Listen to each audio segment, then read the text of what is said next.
It's year 3 of our solar installation, and back in December, we were only able to generate enough electricity to charge my electric truck up one time.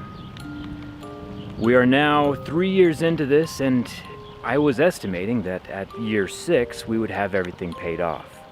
Halfway there, and I guess it's time we do some math. What is that sound? Oh.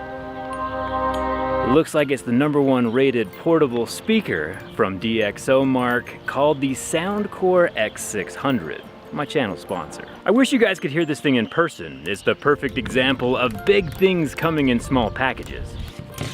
Come here. Soundcore is using a custom, self-developed spatial audio algorithm and an upward-firing driver to make sounds and music appear as if it's coming from anywhere or everywhere in a room.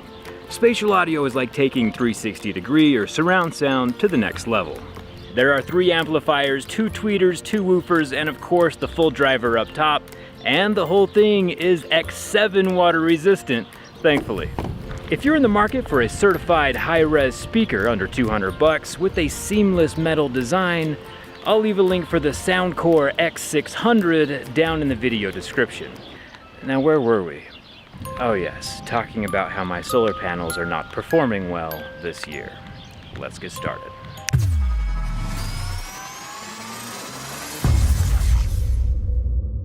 So let's time travel back 3 years ago when I installed this 8 kilowatt system on my house. We have 26 solar panels generating DC electricity here on the roof.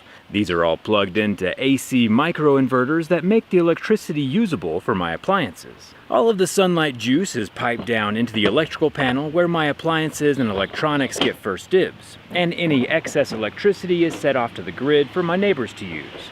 It sounds weird at first letting my electricity that I generated flow out to the grid, but my service provider keeps track of it and lets me have it back at night, when the sun's not out.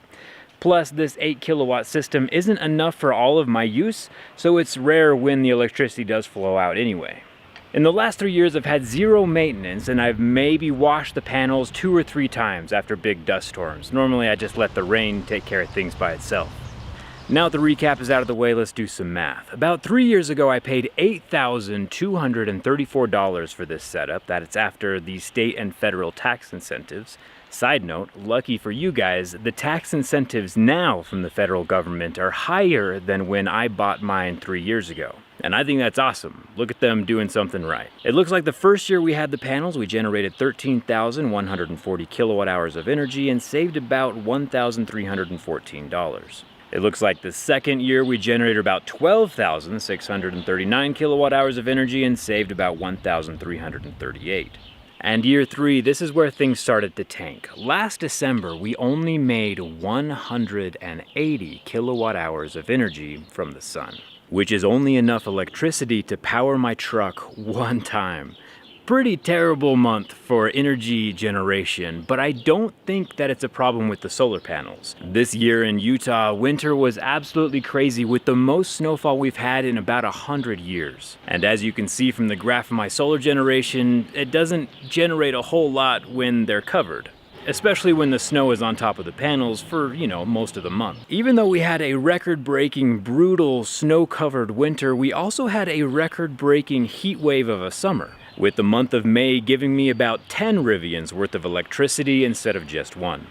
The weather sure is going crazy. I wish there was some kind of scientist or something who could tell us what's going on. All in all, factoring in both the record-breaking winter and the record-breaking summer, we ended up generating about 11,415 kilowatt hours of energy, which is about $1,216 of savings on my electrical bill, bringing our total savings over the course of 3 years to $3,869, keeping us on pace to paying itself off in 6.5 years. Even though we had a rough winter, it's nice to see that we're still trending to pay it off, even though the overall downward trend of production is rather concerning. The price of electricity is going up just a tiny bit though, so there's lots of different variables and factors at play. And of course, with the lifespan of the panels being around 30 years before they hit 80%, I'll end up saving probably around $35,000 by the time I'm 70. Just little rectangular employees back there on my roof making me money when the sun comes out.